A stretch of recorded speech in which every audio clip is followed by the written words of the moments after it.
ازيكم يا بنات، عاملين ايه؟ معاكم مي من قناة ميوش ايه. اكيد عارفين الماسك القدم ده، في منكم اللي جربوه وفي لا، واكيد شفتوه على اي جروب. انا بقى جربته مرة واتنين وتلاتة وجاب لي التهاب في رجلي، ومع ذلك بجيبه تاني. هقول لكم انا بعمل ايه وليه جاب لي التهاب بس في اخر الفيديو. ده ماسك للقدم، بيشيل اول طبقة من الجلد الميت. مكتوب هنا ان انتي تسيبيه من 60 ل90 دقيقة، بعد كده تغسلي رجلك. انا بقى جاي اقولك عشان يعمل مفعول وتاخدي نتيجة حلوة جدا، تسيبيه 8 ساعات. هفتحه قدامكم واوريكم شكله ايه من جوه. بيجي شرابين كده.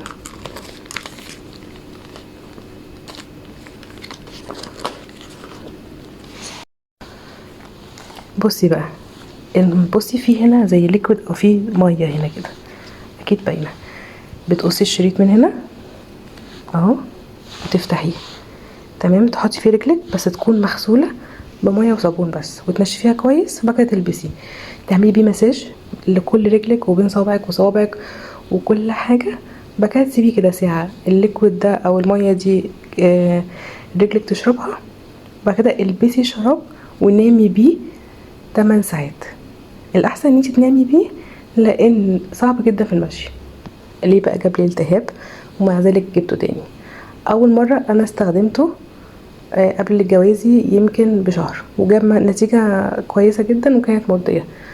بعد كده كنت جايبه واحد تاني واستخدمته بعد 3 شهور، فما كانش فيه اصلا لسه فيه جلد ميت، فجاب لي التهاب. الاحسن ان انت تستخدميه تقريبا يمكن مره كل سنه، بعد كده تحافظي على رجلك، يا اما مره في اول السنه ومره في اخر السنه، لان هو بيقشر جامد جدا، بيخلي رجلك فعلا شبه البيبي كده. يا رب تكونوا استفدتوا، وان شاء الله اشوفكم في فيديو جديد.